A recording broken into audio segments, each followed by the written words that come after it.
안녕하십니까, 정관용입니다. 예루살렘을 이스라엘 수도로 인정하겠다. 트럼프 미국 대통령의 이 발표가 지금 세계를 뒤흔들고 있습니다. 지옥문이 열렸다, 이런 이야기까지 터져나오고 있는데 이게 도대체 무슨 의미인지 잠시 후 중동 전문가 한양대 이희수 교수의 설명 들어보시고요. 박근혜 오촌 살인 사건 관련된 보도 때문에 재판을 받던 시사인의 주진우 기자 등이 오늘 대법원에서 무죄 확정 판결을 받았습니다. 주진우 기자의 이야기 직접 들어보고요. 7시 5분 시작되는 2부 정치 토크 준비했습니다. 예산안 통과 등 뜨끈뜨끈한 이슈들 더불어민주당의 박용진 의원, 자유한국당 백승주 의원과 함께 이야기 나누겠고요. 대선 이후 처음으로 스튜디오에 초대했습니다. 정의당의 심상정 의원, 이번에 난 내 편이야, 이런 자서전격의 책도 펴냈는데요. 심상정 의원은 누구 편인지 함께 만나보시죠. 잠깐 광고 듣고 시작합니다. 도널드 트럼프 미국 대통령 또 한 번 대형 사고를 쳤습니다. 예루살렘을 이스라엘 수도로 인정하겠다. 그리고 지금 텔아비브에 있는 미국 대사관을 예루살렘으로 옮기겠다. 이렇게 선언한 겁니다. 예루살렘은 국제법상 어느 나라의 소유도 아닌 도시입니다. 그래서 지금 팔레스타인의 강력 반발은 물론이고 중동 전체, 유럽 등등 이스라엘을 뺀 전 세계가 지금 반발하고 있는 양상인데요. 중동 전문가 한양대 이희수 교수 연결해서 말씀 듣겠습니다. 안녕하세요, 교수님. 네, 안녕하세요. 네, 예루살렘이 어떤 곳입니까, 도대체? 기독교, 유대교, 이슬람교 세 종교가 결코 포기할 수 없는 역사적인 성지지요. 예. 이슬람교에서는 알락사 사원, 무함마드가 하늘로 올라갔던 성천의 장소고요. 예. 유대교에는 헤롯 사원이 있고 통곡의 벽이 있으니까 중요하고, 예. 또 기독교에서는 예수님께서 십자가 처형당하시고 시신이 묻혀 있는 부활교회가 있기 때문에 세 종교 모두가 가장 신성한 성지입니다. 예. 뿐만 아니라 역사적으로 이 예루살렘 지역을 각 종교를 대표하는 그 세력들이 다 점령했었잖아요. 그렇습니다. 최초는 638년에 아랍이 처음으로 예루살렘을 정복한 이후에요. 예. 아시다시피 12세기에 14군이 한 몇십 년 점령한 시기를 빼고 나면 1967년 이스라엘이 지역을 점령할 때까지 사실상 1300년 동안 아랍 이슬람 세력이 이제 실효적 지배를 해왔습니다. 예.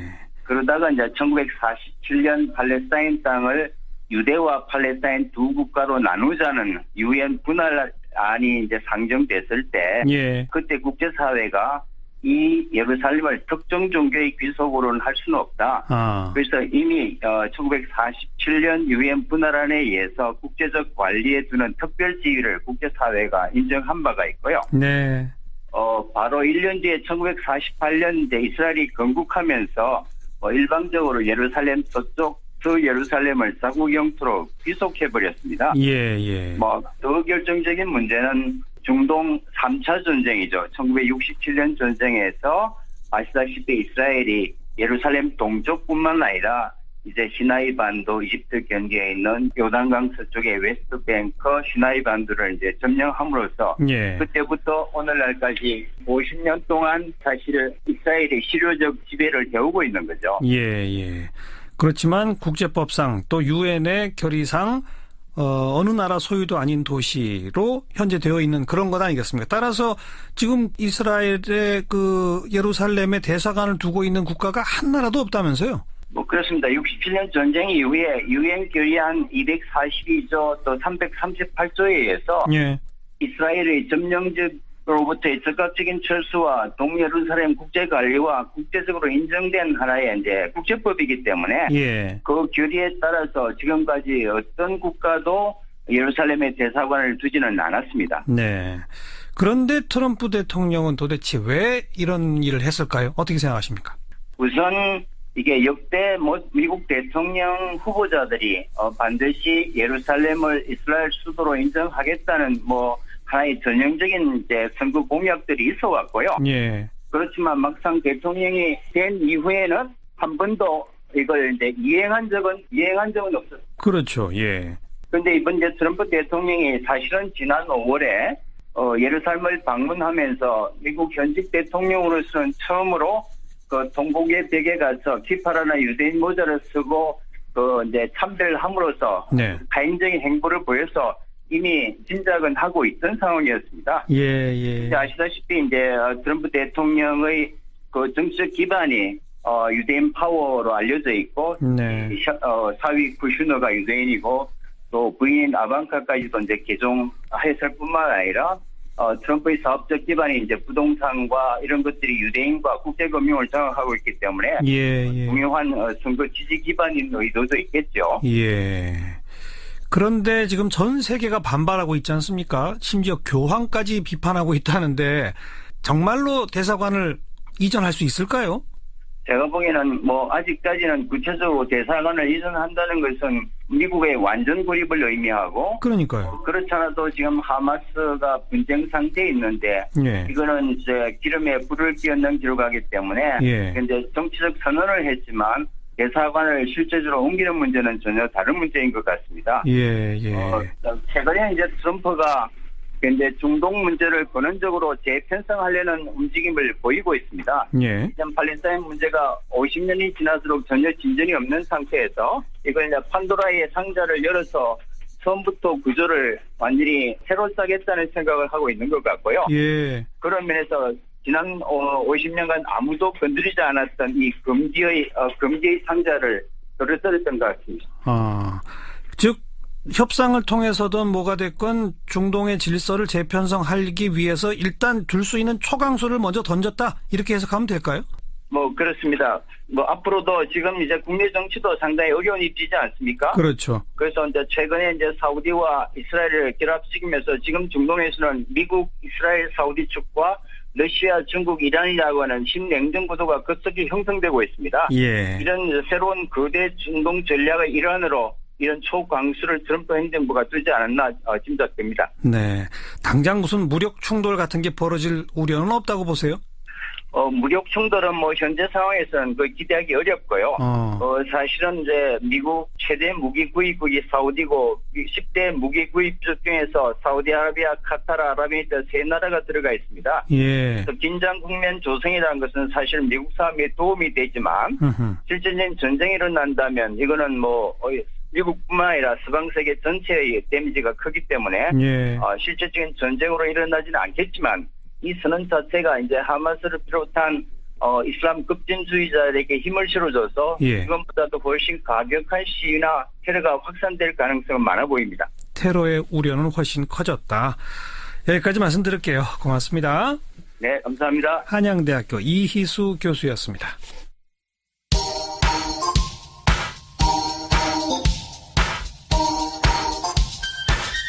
시사자키 정관용입니다.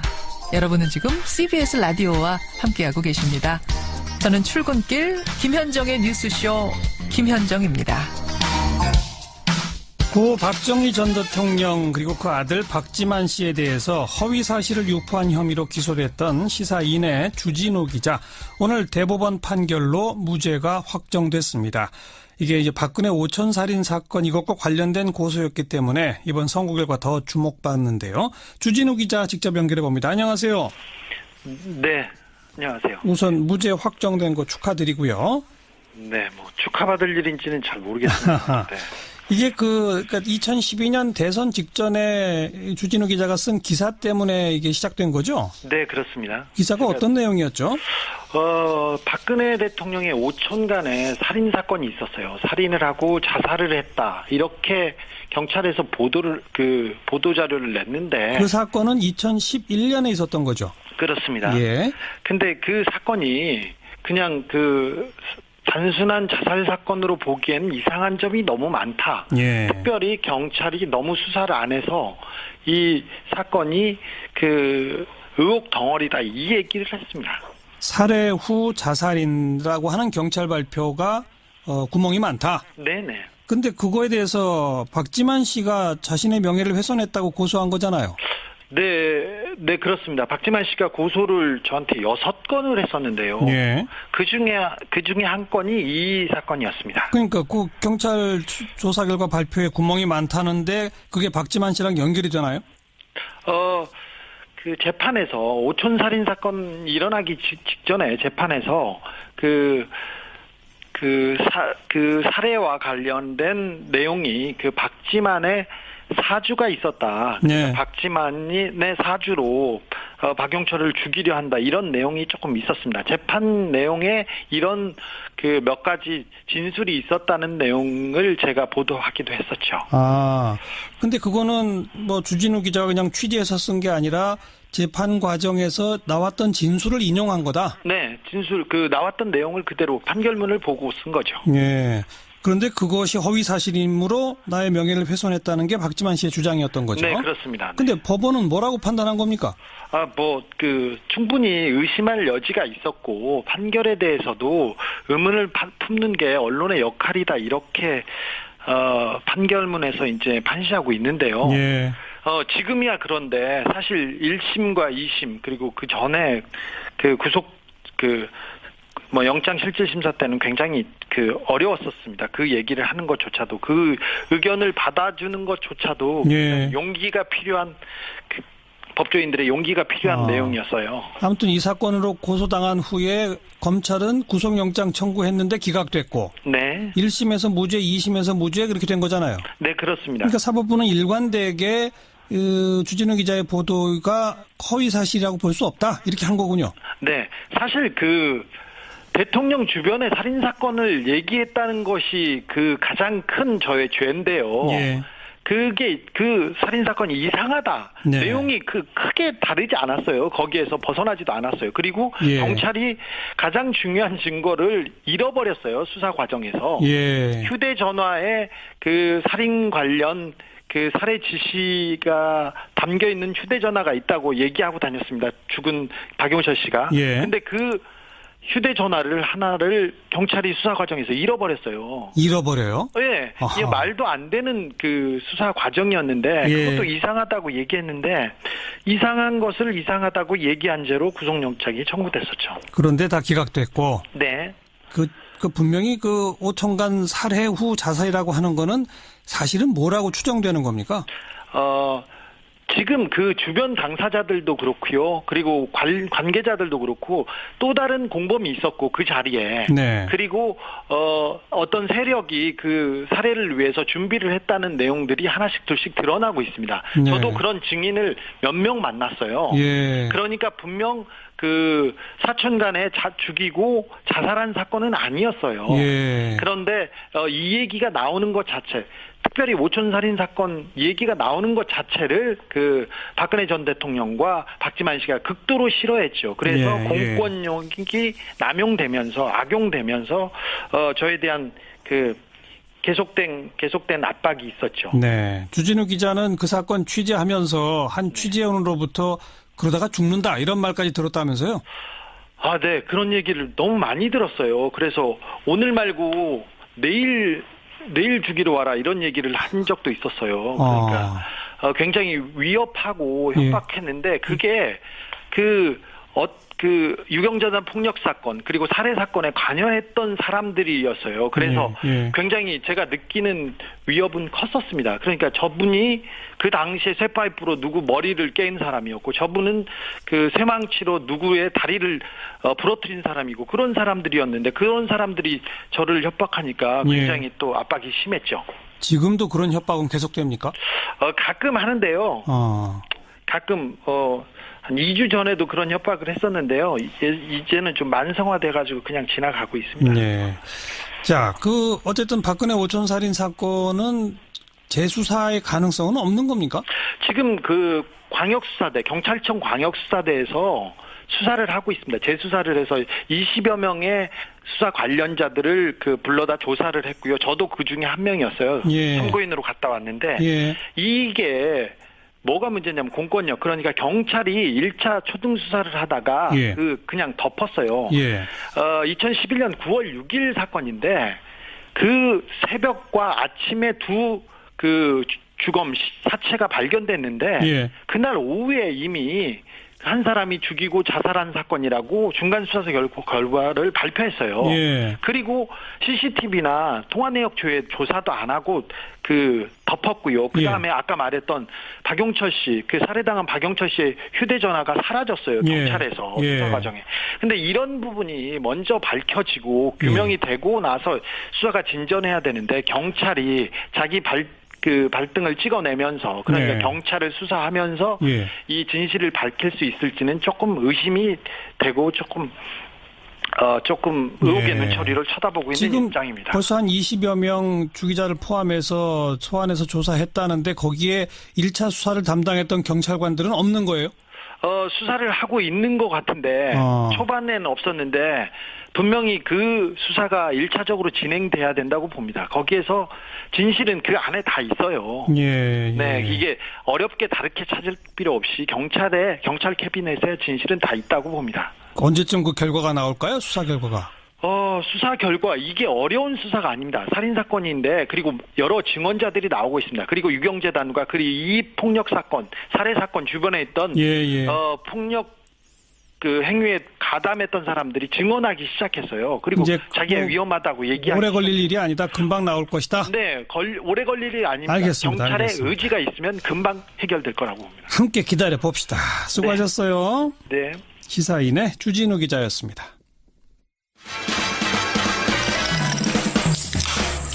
윤태곤의 뉴스 사이다. 윤태곤 실장 어서 오십시오. 네, 안녕하세요. 예산안 처리 후에 후폭풍이 만만치 않네요. 그렇죠. 근데 이제 예산안 처리에 대해 가지고 법정 시한은 못 지켰지만은 한 사흘 넘겼죠. 최악의 상황에 다다르지는 않았고 정치권 안팎에서 이 정도면은 괜찮다. 예. 특히 이제 여권이나 국민의당 이쪽은 이제 보통 그렇게 평가를 하고 있고 청와대 기류도 대략 그런 것 같아요. 근데 이번에 좀 독특한 게 각각 내부의 반발이 상당히 거세다는 겁니다. 먼저 자유한국당이 가장 거세죠. 자유한국당은 일단 입에 좀 패싱 당했다라고 할까요? 민주당하고 국민의당이 이게 뜻을 모아버리니까 자유한국당 뭘 어떻게 할 수가 없었지 않습니까? 그렇죠. 그런 상황이기도 한데 그건 구조적 요인이고 장제원 수석 대변인이 페이스북에서 원내 지도부를 거의 이제 실명 비판 직격탄에 날렸어요. 뭐라고 썼어요? 언론 보도를 인용을 했는데 우원식 민주당 원내대표 지역구에는 1억 2,500만 원이 증액됐다. 정우택 자유한국당 원내대표 지역에는 211억, 김광림 정책위 의장 지역에는 140억, 김동철 국민의당 원내대표 지역에는 2,069억의 예산이 증액됐다. 집권당 원내대표는 고작 1억 2,500만 원 증액했는데 야당 협당 주역들의 액수는 천문학적이다. 더 이상 야당도 아니다. 누가 누구 보고 이중대라고 말할 수 있냐. 이러다가 정권 잃어버렸다. 이러다가 망했다. 영원히 국회의원들 하라. 이야, 발언이 아주 세네요. 그렇죠. 자기 당의 원내대표와 정책위 의장을 아주 정면 공격한 거잖아요. 그렇죠. 이게 그러니까 민주당하고 국민의당이 합의를 한 다음에 자유한국당도 울며 겨자 먹기로 합의를 했다가 이걸 또 파기했다가 오락가락 했지 않습니까? 장 의원의 이야기는 이제 말하자면 원내 지도부가 바꿔먹었다는 건데 이 공격은 아마 곧 벌어질 자유한국당 원내대표 경선까지 염두에 둔 다목적 포석인 것 같아요. 투쟁력 있는 야당이 돼야 된다. 이런 이야기죠. 네. 어쨌든 그렇게 예산 증액 받고 사인해줬다. 이런 비판이잖아요. 예산 증액 이거 진짜 좀 이상하긴 하네요. 여당 원내대표는 소액인데 야당은 훨씬 거액이네요. 제가 이게 구조적인 부분을 조금 설명해 드릴게요. 실세 예산, 쪽지 예산 이건 일단 다반사입니다. 이 당 저 당 다 할 거 없어요. 매번 그랬죠.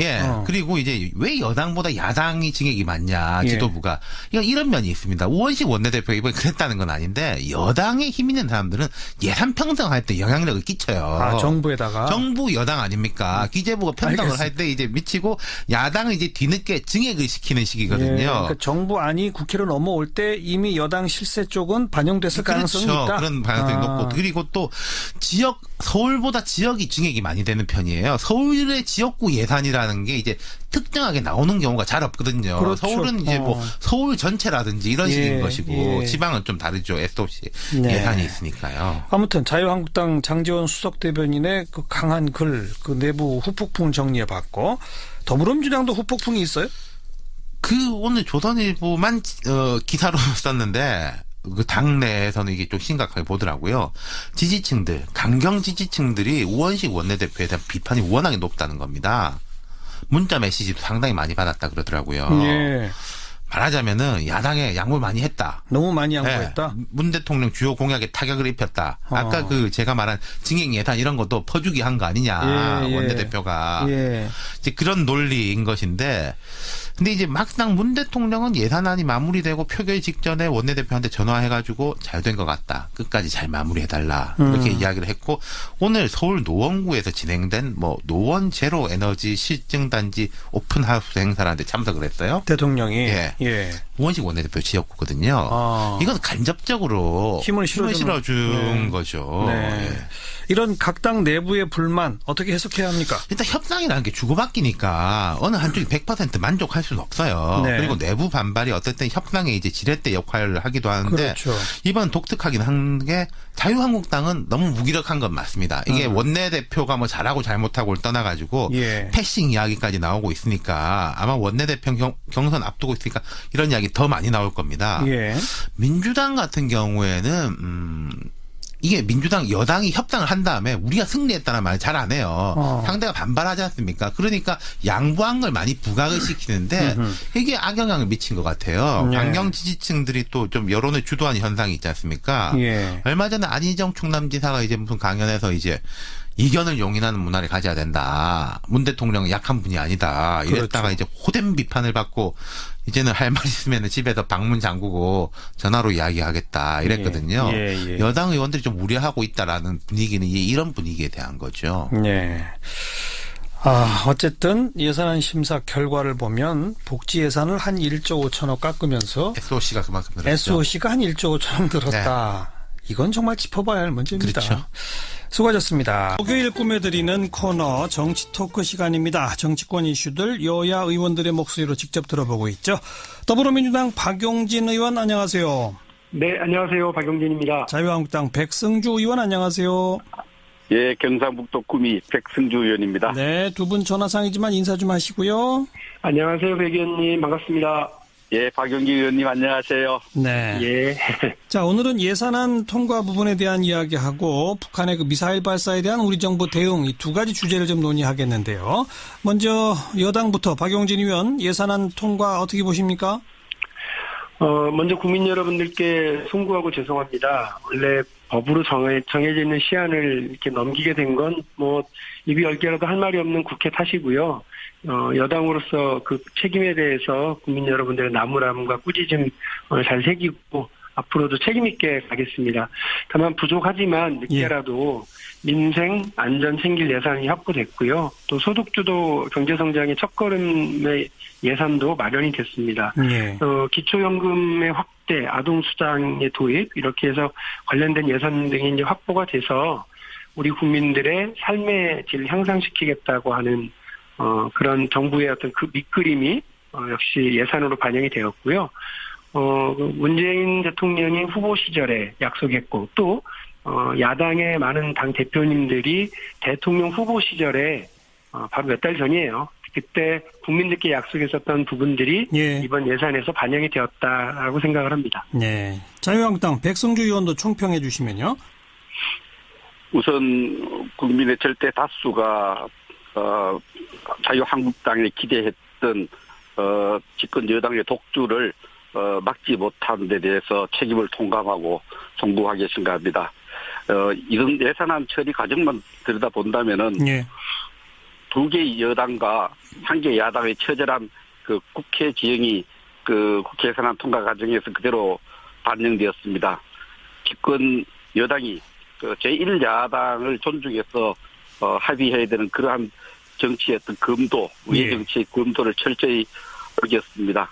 자유한국당 입장에서는 법인세 인상은 경제 활력을 죽이고 또 일자리를 오히려 창출하는 것이 아니라 일자리를 줄이고 여러 가지 어려운 경제 여건을 만든 차원에서 반대했는데 이 부분에 대한 우리 당의 반대 입장을 민주당이 수용하지 못한 것을 매우 안타깝게 생각하고요. 국민 절대 다수가 또 공무원 증언에 대해서 그 소외와 증언에 대한 합리적인 판단을 전제로 해서 논의해야 되는데 불구하고 흥정 또 집권 여당의 정치 공약을 중심으로 통과된 데 대해서 예.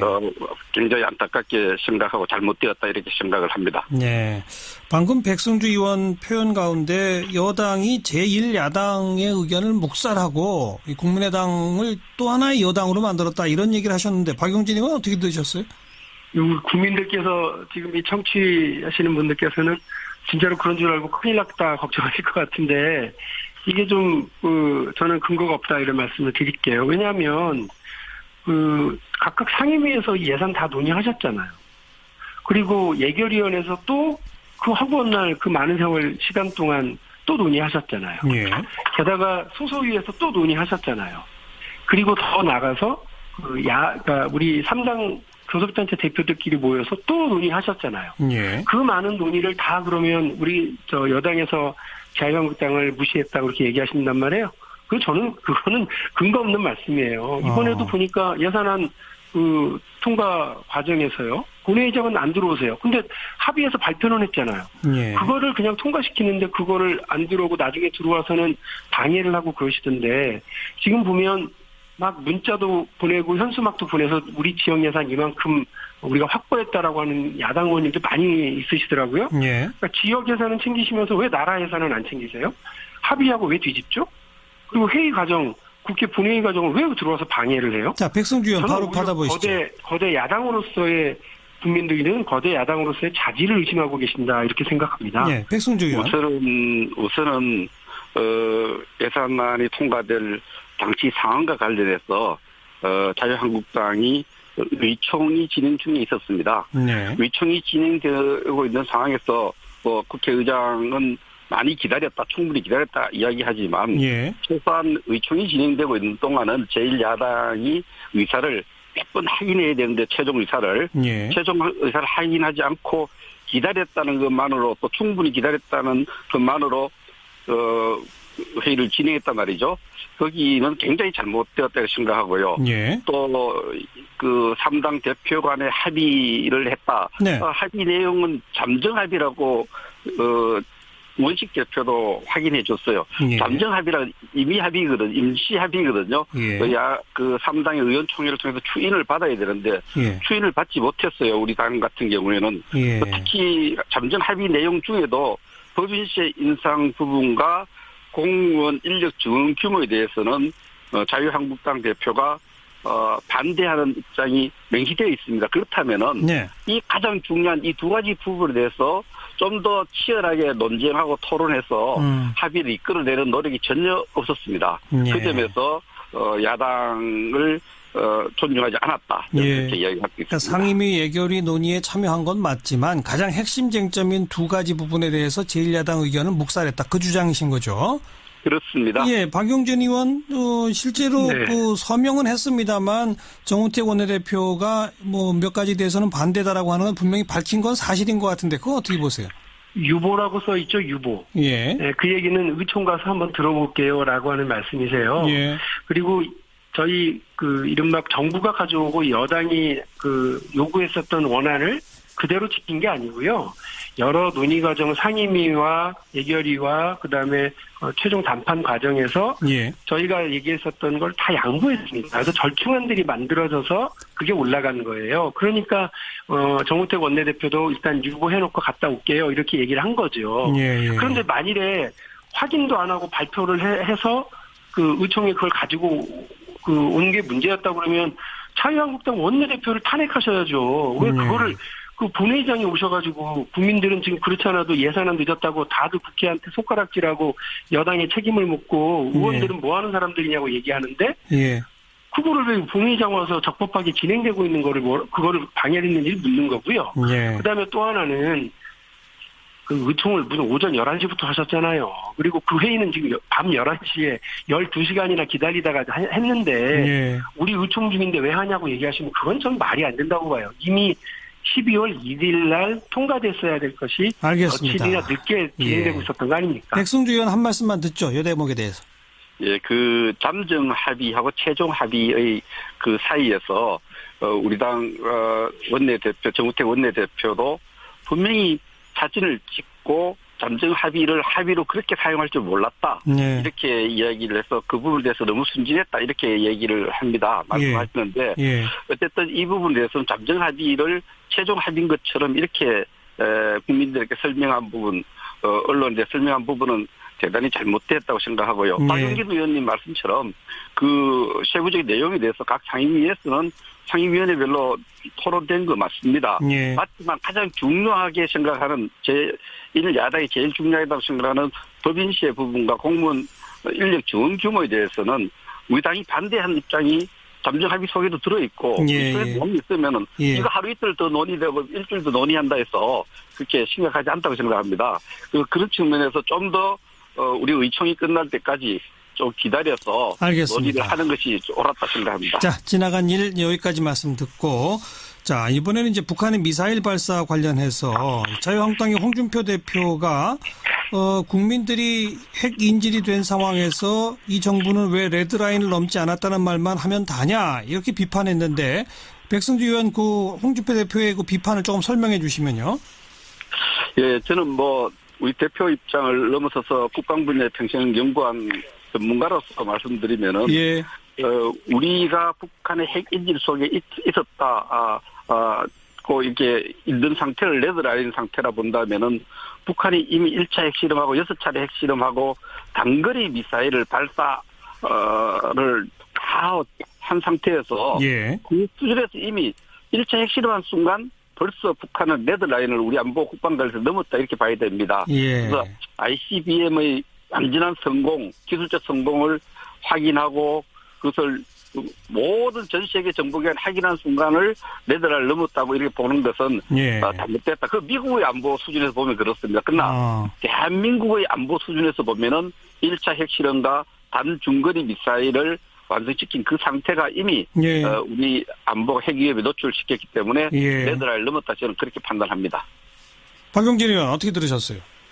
그 홍준표 대표가 5일날 있었던 관훈클럽 초청 토론회에서요.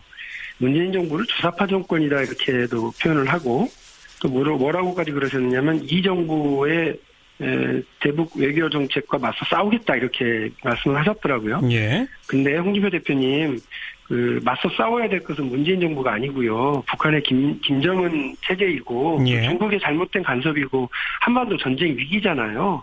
그 부분과 맞서 싸우셔야지 자꾸 문재인 정부만 말하고 문재인 정부랑 싸우려고 그러시면 저는 안 된다고 자, 그건 됐고요. 이제 방금 백승조 의원의 표현은 이미 1차 핵실험하고 단거리 미사일만 쏴도 이미 한국은 핵 위협에 온 거니까 레드라인은 이미 그때 넘은 거 아니냐라는 인식에 대해서 어떻게 보세요?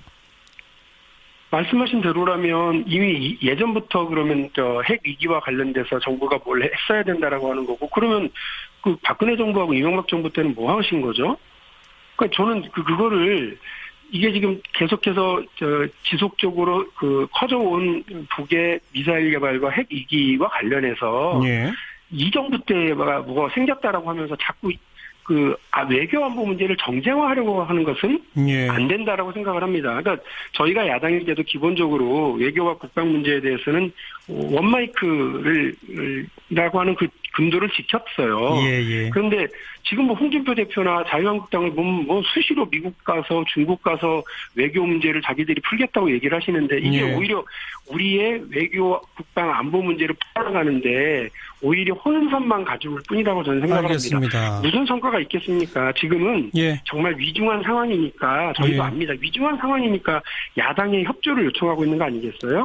근본적으로 좀 도와주시면 좋겠습니다. 백승주 의원 이미 레드라인을 넘었다면 박근혜 정부 이명박 정부 때는 뭐 했느냐? 여기 대해서 한번 답변해 보시죠. 그렇습니다. 그래서 이명박 정부 또 박근혜 정부 때 이미 북한의 핵 위협과 관련 레드라인을 넘었기 때문에 대화나 협력 이보다는 그런 데 대한 대비 킬체인과 KAMD 이런 쪽에 하고 한미 공조를 강화해서 북한이 이미 레드라인을 넘었다는 인식 속에서 군사적 대비를 강화했죠. 그래서 북한의 핵 위협을 인식하는 데 있어서는 이미 이 정부의 책임은 아닙니다. 문재인 정부의 책임이 아니고 이미 노무현 정부 때 이미 북한이 1차 핵실험을 했지 않습니까? 그때 이미 우리는 북한이 레드라인을 넘었다는 인식하에 군사적 대비를 발전시키고 있는데 이 인식을 레드라인을 아직 넘지 않았다는 인식은 우리가 잘못되었다 이렇게 보는 거죠. 네. 이미 그러니까 예, 말씀하세요. 말씀하신 것처럼 KMD라든지 한미공조는 이 정부에서 더 단단하게 하고 있잖아요. 그러니까 도와주시면 좋겠고요. 노무현 정부 때 북핵 실험했다고 얘기하시는데 북한이 이른바 가장 처음 이른바 북핵 위기가 언제였냐면 93년도 NPT 탈퇴입니다. 예. YS 정부 때예요. 94년에 북폭 위기가 있었던 것도 김영삼 정부 시절 아닙니까? 지금 자유한국당이 사진도 걸어놓고 하시는 거 보니까 그 정부를 이렇게 이어가시는 것 같은데요. 아니 왜 그 책임은 얘기 안 하시고 자꾸 노무현 정부 때만 얘기를 하시는 거예요. 그러니까 자꾸 그러니까 이 외교 안보 문제 국민들이 전쟁 날까봐 불안한 상황을 제1야당의 낮은 지지율을 극복하겠다고 이 정부를 공격하는데 이용하지 마시라니까요. 알겠습니다. 그것 때문에 문제가 더 생깁니다. 마지막으로 한 말씀씩만 1분 정도 드릴 테니까 조금 있으면 문 대통령이 중국 방문하잖아요. 중국에 가서 문 대통령이 어떤 얘기를 해야 하는지 1분씩 박용진 의원부터. 지금 중국하고는 저는 아까 중국의 부당한 간섭이라고 표현을 했습니다. 네. 왜냐하면 중국이 자신들의 안보 문제에 대한 이해 때문에 우리의 안보 문제에 대한 부당한 외압을 경제 문제나 이런 것으로 지금 가하고 있는 상황이거든요. 예. 저는 이 부분에 있어서는 대통령이 중국에게 좀 당당하고 단호한 태도를 취해 주실 필요가 있다라고 하는 겁니다. 안보 문제에 있어서 양보란 있을 수 없기 때문에 그렇습니다. 다만 중국이 우리에게 요구하고 있는 미국과 북한 사이에 요구하고 있는 이런 쌍중단이라든지 쌍계 교연이라고 하는 부분에 있어서 중국의 역할이 구성돼야 된다고 저는 생각을 해요. 그 부분에 있어서 문재인 대통령이 중국의 역할은 보다 높이되 중국이 우리에게 가하고 있는 잘못된 안보에 대해 간섭 분야에 있어서는 단호하게 대처하시기를 당부드립니다. 백승주 의원도 한 1분 정도? 예, 중국이 인식하고 있는 것은 한반도 긴장의 원인, 북핵 위기의 원인을 한미 훈련과 북한 도발, 양비론적 입장이죠. 양쪽에 다 문제 있다 이런 인식은 중국이 잘못 인식하고 있다는 것을 중국에 알려줘야 됩니다. 전체적으로 한반도의 긴장, 동북아의 어떤 위기 이런 부분들이 핵 확산 위기는 북한의 핵 개발이 있기 때문에 여기에 대해서 양비론적 입장을 좀 바꿔달라. 그리고 과감하게 지금 북한이 계속한 도발에 대해서 단호한 입장을 좀 지금까지와 다른 모습을 보여달라. 예를 들면 원유 공급 중단 이런 부분에 대해서도 애매한 입장이 아닌 분명한 입장을 요구해서 중국이 북핵 해결에 좀 더 적극적으로 나서달라는 것을 단호하게 말씀드리는 것이 알겠습니다. 하는 것이 필요할 때다 이렇게 생각을 합니다. 내용은 조금 다르지만 중국이 북한에 대해서 더 많은 역할 해달라는 말은 같군요. 내용은 좀 다릅니다만 두 분 오늘 여기까지 말씀드릴게요. 고맙습니다. 네, 감사합니다. 네, 감사합니다. 더불어민주당 박용진 의원, 자유한국당 백승주 의원 여야 입장 들었습니다.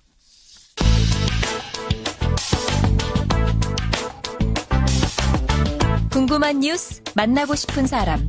시사자키 정관용입니다. 2부를 듣고 계십니다.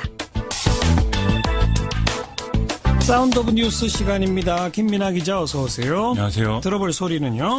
MBC 새 사장 최종 면접이 페이스북을 통해서 생중계됐는데요. 이 세상이 참 좋아졌습니다. 후보인 최승호 뉴스타파 PD, 이문식 전 MBC 논설위원, 이후호 전 MBC 논설실장의 목소리 차례로 들어보시죠.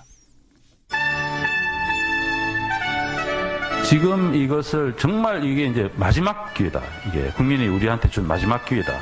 실패를 한다 그러면 더 이상 공영방송 MBC가 국민께 다가갈 수 있는 기회가 없는 게 아닐까. 모든 걸 다 동원해서 젖먹던 힘까지 내서 한번 이렇게 세워보도록 하겠습니다. 우리가 충성해야 될 첫 번째 대상은 시민이다라고 하는 사내 조직원들의 인식, 그리고 또 시민들은 저건 우리 거다라고 하는 인식, 거기에 제도적인 보완. 제가 아는 한은 해고를 당한 후배라든가 출퇴근하는데 5시간씩 걸리는데 영업을 시켜서 보낸 그런 후배들, 또 무슨 스케이트장 관리 이런 얘기 드리고 싶지도 않습니다만은 제가 단언컨대 34년을 제가 다녔는데요. 그들 중에 정말 인재들이 많습니다. 네, 이 세 분 가운데 최승호 PD가 사장으로 내정됐다죠? 그렇습니다. 오늘 MBC 대주주인 방송문화진흥회 이사회가 이 최종 면접 직후에 투표를 한 결과 제적이사 과반 지지로 최승호 PD를 신임 MBC 사장 내정자로 선정했다 이렇게 밝혔거든요. 그래서 오늘 7시부터 열리고 있는 이 MBC 주주총회에서 사장으로 공식 선임이 된다 이렇게 보도가 나오고 있습니다. 최승호 PD가 이제 신임 사장이 된다면 임기는 지난달 13일에 해임된 김장겸 전 MBC 사장의 자녀 임기인 2020년 주주총회까지다. 이렇게 보도 나오고 있네요. 최승호 PD는 저희 프로그램에도 몇 번 왔습니다만 어떤 사람인지 소개 좀 해주시죠. 1986년도에 MBC PD 입사해서요. PD 수첩, 경찰청 사람들 이런 프로그램들을 만들었고요.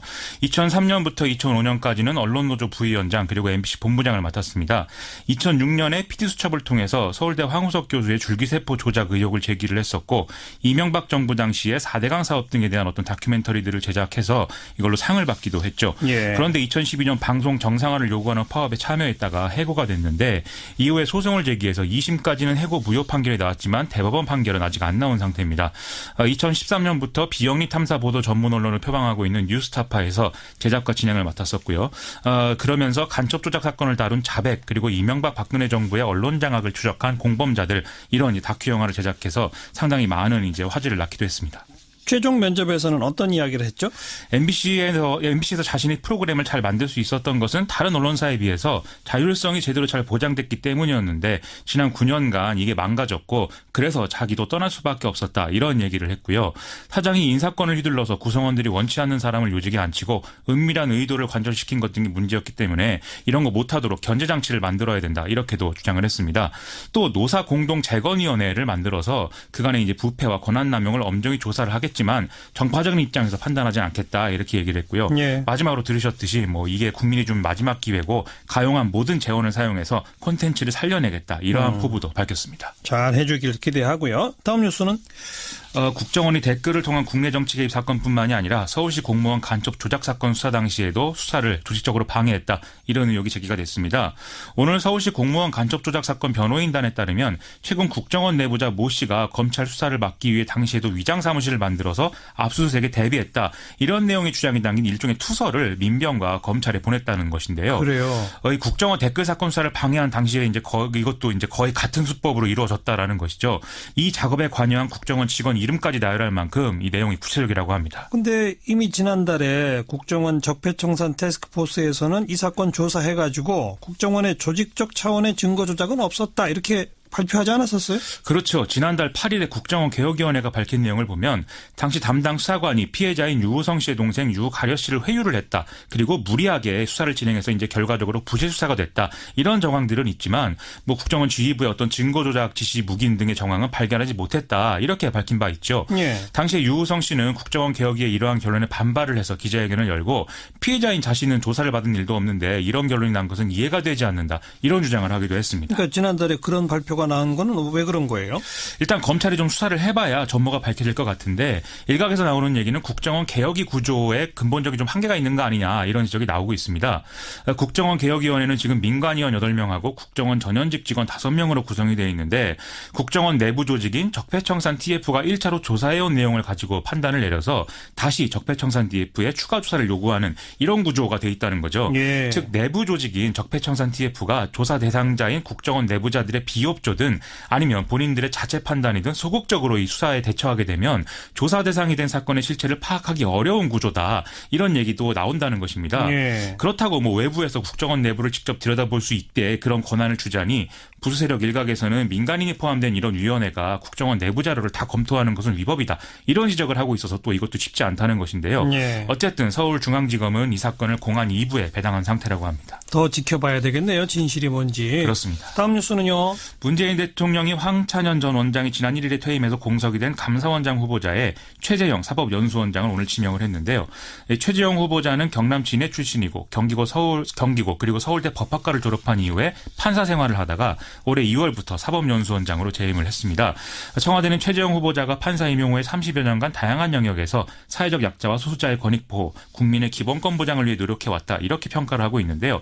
유신 정권 시절에 쿠데타 음모로 몰린 윤필영 사건에 연루돼서 징역형을 받았 받았던 예비역 장성이 재심을 청구했을 때 강압 수사로 인한 허위 자백을 인정을 해서 무죄를 선고한 이런 이력도 있어서 좀 이런 평가가 더 이제 나오는 것 같습니다. 예. 그래서 청와대는 좀 이런 면을 볼 때 감사원의 독립성과 정치적 중립성을 수호하면서도 감사원장 고유의 직무를 수행할 적임자다라는 판단을 내리고 있다. 이렇게 설명을 하고 있습니다. 일부 언론에서는 이 최재형 후보자에 대해서 뭐 미담 제조기 이런 보도가 있던데 이게 뭐예요?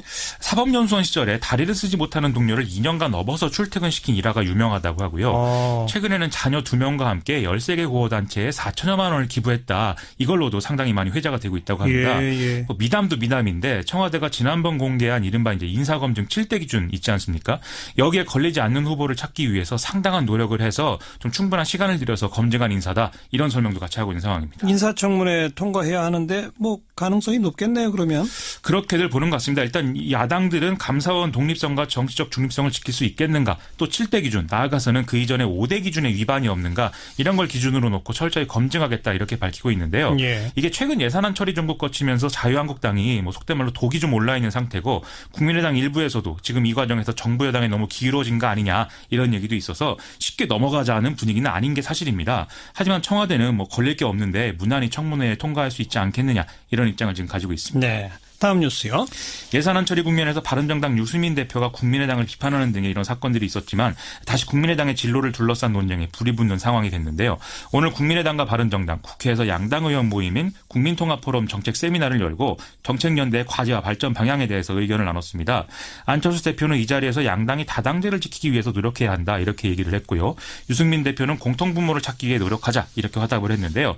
어쨌든 예산안 처리 과정에서 나타난 엇박자에 대해서는 양쪽 모두 봉합을 위해서 노력하자 분위기여서 이 통합론에 다시 드라이브가 걸리는 그런 상황입니다. 하지만 국민의당 내부에서 이 통합에 반대하는 그쪽 사람들도 가만히 있을 분위기는 아니지 않습니까?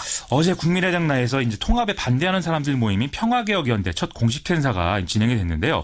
안철수 대표가 이 자리에 갔습니다. 그런데 뭐 나가라, 뭐 철수해라 이런 거센 야유가 쏟아져 나와서 제대로 인사도 하지 못하고 이제 퇴장을 했었는데 예. 오늘 박지원 의원 같은 경우는 TBS 라디오에 출연을 해서 안철수 대표가 일종의 완충지역 개념으로 바른정당과 통합한 후에 자유한국당 세력과도 통합해서 제2의 YS의 길을 가려고 한다. 이렇게 얘기를 하기도 했거든요. 예. 지금까지 비판을 하면서도 이런 얘기까지는 안 했는데 좀 작심 발언을 이제 시작하고 있다. 이런 평가가 가능한 대목으로 보이고요. 안철수 대표는 이번 주말부터 호남 민심 청취 및 설득을 위한 일정 이걸 소화한다는데 연말까지 계속 이 문제를 가지고 혼란스러운 전국이 이어질 것 같습니다. 네, 국민의당 내부는 바람 잘 날이 없군요. 그러게 말입니다. 수고하셨습니다. 고맙습니다. 김민아 기자였습니다.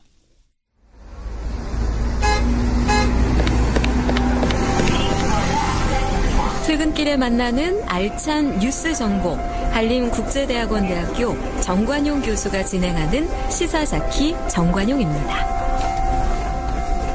지난 대통령 선거 과정에서 신불리라고 하는 애칭까지 얻으셨던 분이죠. 정의당의 심상정 의원, 난 내 편이야 이런 제목의 자서전격의 책을 펴내셨네요.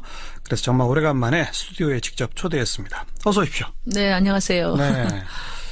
아직 60 안 되셨죠? 그죠? 아직 안 됐죠. 네. 근데 벌써 자서전을 내세요? 아니, 자서전이라기보다 자서전격 책 제가 그렇게 소개했는데. 그러니까 제가 살아온 삶에 대해서 이제 보고 드리는 게 필요하겠다. 그런 생각을 했죠. 왜요? 지난 대통령 선거 이후에 뭐 제가 비록 5당 후보 중에서 꼴찌를 했지만 그래도 좀 많이 떴습니다. 네. 그래가지고 신불리. 네, 그래가지고 이제 뭐 어떻게 살아왔나 궁금해하시는 분이 많고 어떻게 뭐 25년 노동운동을 했냐 이렇게 해서 제가 살아온 삶에 대한 질문을 많이 받았어요. 네, 그 이후에. 네, 그래서 정치인의 말과 행동은 그 사람이 살아온 과정으로 판단하기도 하지 않습니까? 그게 그렇죠. 중요하죠. 그렇죠. 그래서 뭐 좀 의무라고 생각이 됐어요. 그래서 뭐 거칠지만 제가 살아온 스토리를 좀 써봐야 되겠다. 훨씬 더 많은 분들이 저 사람은 어떤 사람이지? 어떻게 살아왔지? 궁금해하니까 책으로 보고 드리겠다. 네. 그거군요. 네. 대선에 대한 보고서라기보다 심상정 삶에 대한 보고라고 생각합니다. 책 제목이 난 내 편이야인데 제 1부의 제목이 난 내 편이야더라고요. 네. 거기서 내 편이라고 너가 누구예요? 제가 생각할 때 변화를 열망하는 사람들, 자기 삶을 지키기 위해서 변화를 말하는 사람들, 또 변화를 조직하는 사람들이라고 생각하죠. 나는 변화를 열망하는 사람들 편이다. 네. 시골 아이가 시작입니다. 돼지 잡으러 다니던 소녀. 아마 요즘 청년들은 상상을 못할 것 같아요. 왜 돼지를 잡으러 다니셨어요? 저희가 이제 시골에 살았는데, 그때는 뭐. 파주죠, 파주. 예. 그 오빠들을 서울에다 유학을 보내고. 네. 주말만 되면은 이제 엄마가 이제 바리바리 싸가지고 올라가셨죠. 서울로. 예. 근데 우리 어머님이 동물들을 많이 키우셨어요. 예. 돼지를 많이 키우셨는데 예. 돼지가 엄마가 없다는 거를 어떻게 기가 막히게 알아요. 그 주말에 엄마가 안 계실 때 그렇게 우리를 뛰쳐나오더라고. 도망가요? 네. 그러면 도리가 없지 않습니까? 제가 열심히 쫓아다니면 못 쫓아다니잖아요. 예. 그러면 이제 그 모습 보면서 동네 어른들이 우리에다 갔다가 이렇게 가두는데 이제 도와주시고 그랬죠. 네. 노는 친구들과 친한 모범생? 아니 제가 이제 시골에 살다 보니까 초등학교 4학년 때까지 시골에 있었거든요. 시골에는 뭐 그 학교가 한 학년에 한 반씩밖에 없는데 그래서 주로 뭐 산과들 돌아다니면서 뭐 개구리 잡고 또 겨울에 가서 미역 감고 이렇게 살다가 서울 와서 서울 생활이 굉장히 답답했어요. 예. 학교 생활이. 예. 그래서 초등학교 4학년 때 서울로 온 거예요? 네네. 어허. 그렇죠. 이제 중고등학교 가니까 거의 여기는 입시 분위기고. 그렇죠. 오로지 공부하는 거 말고는 어떤 뭐 문화가 없다 보니까 제가 이제 고등학교 때 그래서 어떤 출구를 찾은 게 야구장 다니는 거였죠. 그래서 고교 야구 리포터도 제가 했습니다. 그래요? 예. 그래서 야구인들 그래도 그때 많이 인연이 됐죠. 예. 근데 제가 다니던 충암여중이 당시에 충암고등학교가 저는 여중을 다녔는데 충암고등학교가 고교 야구에서 그래도 뭐 최소한 준중결승은 올라가고 뭐 결승까지 올라간 적도 있어요. 그래요. 잘했어요. 그래서 준중결승만 올라가면은 여중생들을 다 동원했습니다. 동대문 운동장에. 근데 거기 가면은 탁 트인 공간에 그린 필드에다가 또 뭐 홈런이라도 치면은 그 통쾌함이 꽤 크지 않습니까? 응원가도 막 다 부르고. 예. 그 분위기가 너무 좋아서 제가 야구장을 많이 다니죠. 그래서 중학교 졸업하고 고등학교 가서도 그 야구장을 못 잊어서 제가 고등학교 1학년 때부터 재수를 결심하고 대학은 아예 재수로 가겠다. 네, 그러면서 좀 이제 야구장도 다니고 또 이제 그 학교에서 끝나자마자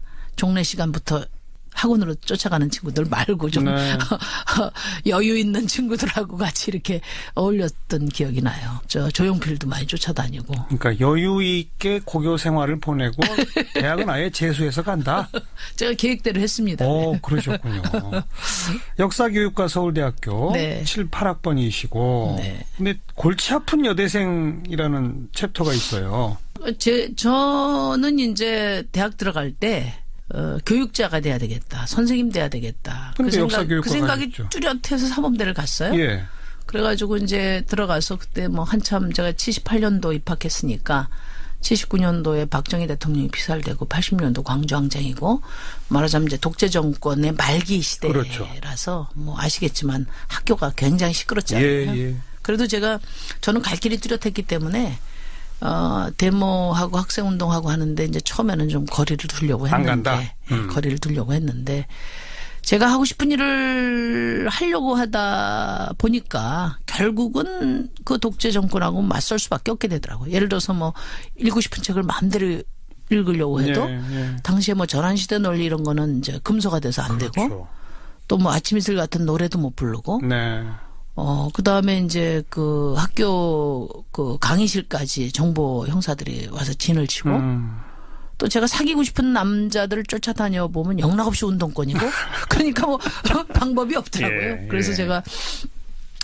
그 사귀고 싶은 남자 친구를 포기할 수 없어서 제가 학회까지 그 운동권에 발을 들여놓게 됐는데 이제 그 세계에 들어가니까 이제 더 센 운동권이 돼버렸죠, 제가. 그렇죠. 그래서 이 길로 오게 된 겁니다. 근데 보통 데모하러 다니고 그럴 때는 운동권 여학생들은 청바지 입고 운동화 신고 그러잖아요. 근데 하이힐 신고 다니셨어요? 처음에 저희 언니가 미대 출신이에요. 그래서 이제 굉장히 이렇게 미적 감각이 풍부한 분인데 언니 영향으로 멋부리고 다니셨구나. 아니 그게 아니라 이제 언니 옷을 이렇게 입고 다니게 되는 거죠.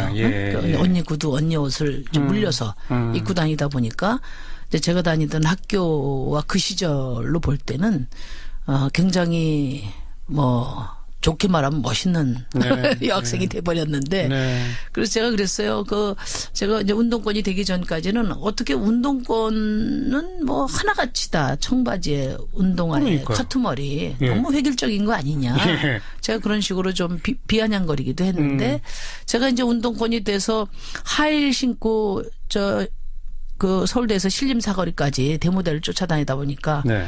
진짜 발목 시큰거려서 더 이상 못 뛰게 되고요. 그다음에 거리에 철퍼덕 앉아야 되지 않습니까? 맞아요. 그러니까 이제 청바지로 갈아입게 되고 그다음에 체류탄을 막 쏴요 그때는.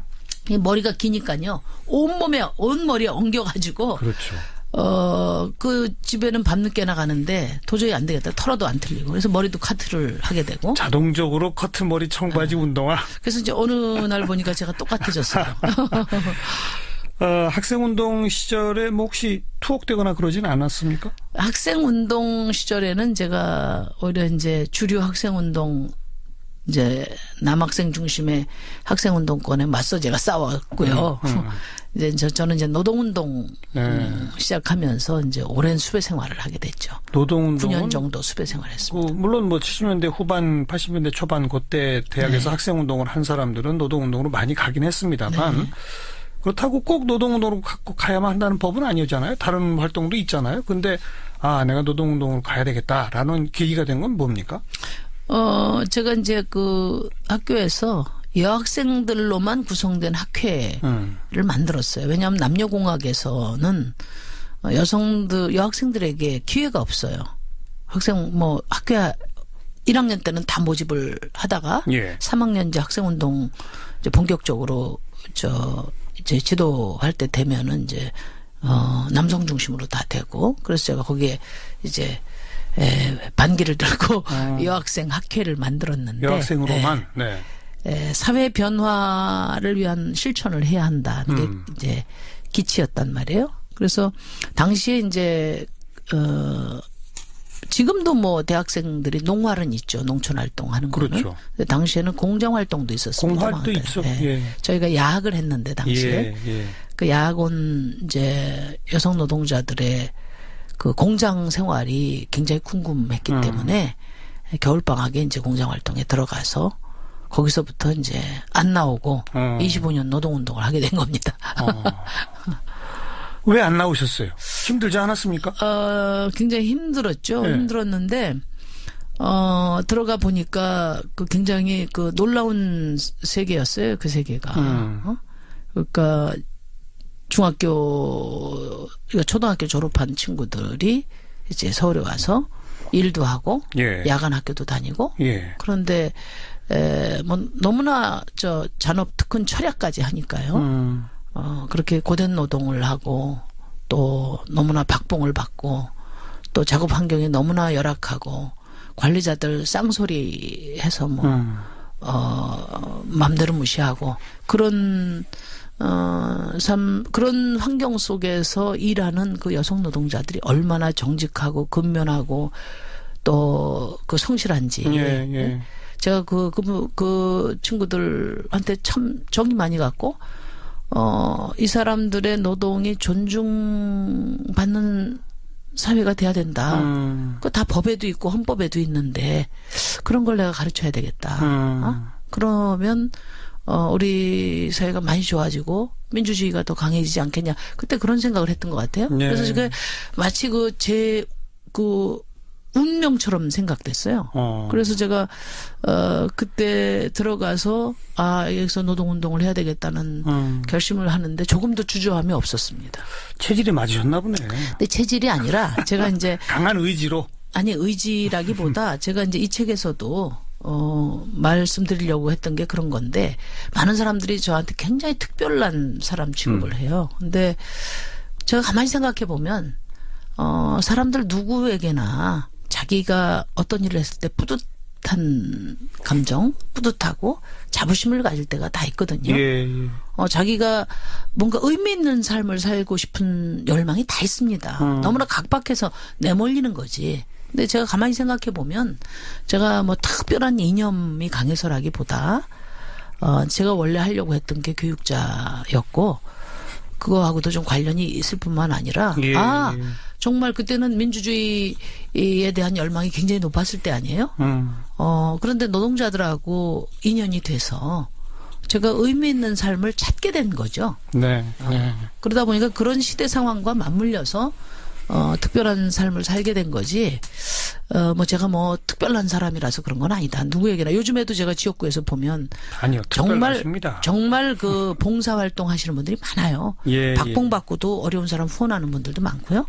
이제 그런 그 보통 사람들이 갖고 있는 자기 삶에 대한 어떤 자부심, 뿌듯함 그런 것을 그때 당시 저는 이제 좀 더 좀 제한된 공간 속에서 몰입했다.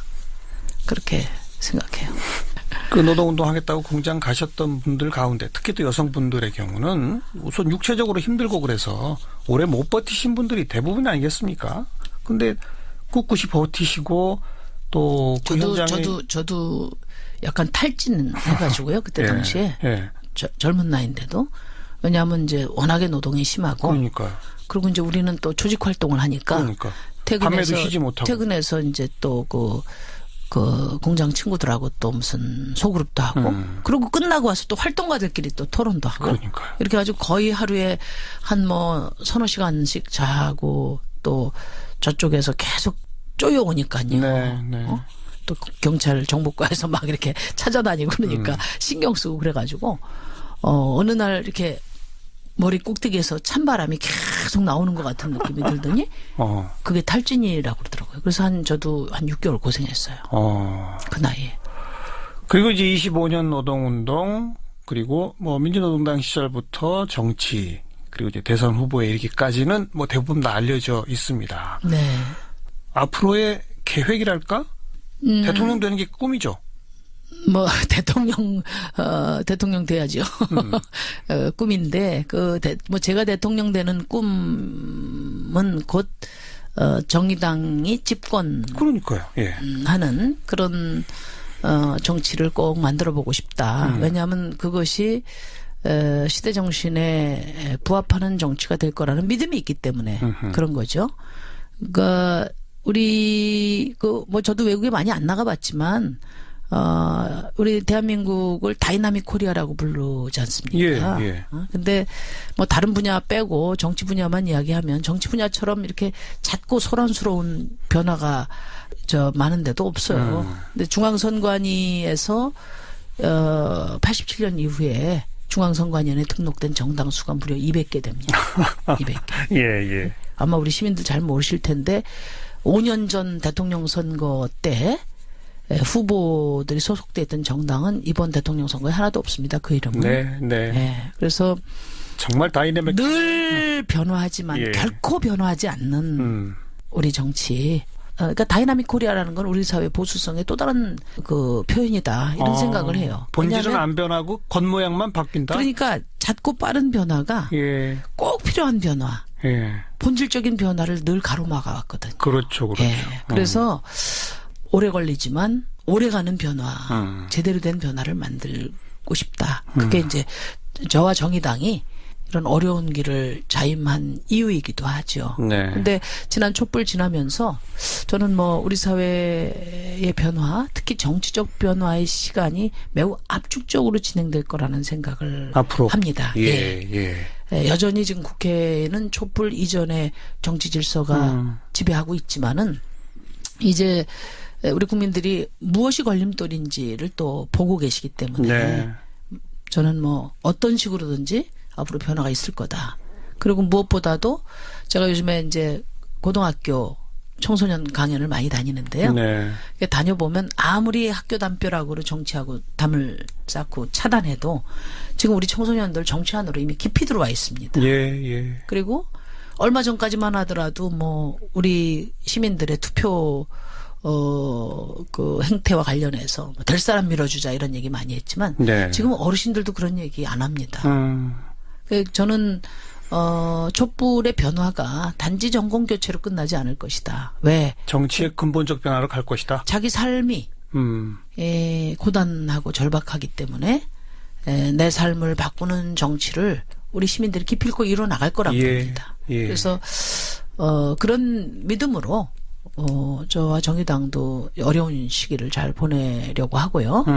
또 국민들께서 미래에 대한 희망을 가질 수 있도록 저희가 잘 갖추려고 합니다. 그래서 최근에 제가 연말까지는 정치 현안에 대해서 어떤 인터뷰도 안 한다고 선언을 했고 제가 관심을 갖는 현안은 선거제도 개혁입니다. 그래서 그 선거제도 개혁을 어떤 식으로든지 이루어서 민심 그대로 국회가 구성될 수 있게 그런 변화가 이루어진다면 뭐 저희 역할도 좀 더 커지지 않겠나 그런 생각입니다. 지방선거 다음 총선에는 분명히 획기적인 어떤 변화가 있을 것이다. 지방선거는 뭐 당장에 지금 저도 변화가 어려운데 그렇다면 이제 정의당이 불쑥불쑥 클 것이고 심상정 대통령도 멀지 않았다. 그 말씀. 2020년도에 국회의원 선거인데 이제 선거제도가 바뀐다면은 저는 뭐 2020년도에 우리 정의당이 제1야당을 목표로 뛴다. 이렇게 계획을 갖고 있고요. 국민들께 지금 민주당이 집권당 아닙니까? 제1야당이 자유한국당인 대한민국 정치와 제1야당이 정의당인 대한민국 정치를 한번 상상해 보시라. 그 말씀 드리고 싶습니다. 알겠습니다. 문재인 대통령 잘하고 있는지 한 말씀 해주시고 만약 심상정 대통령이 됐다면 이 점이 가장 달랐을 것이다. 그거 한 말씀 해주시고. 일단 이제 대통령 뭐 최선을 다하고 계시다고 보고요.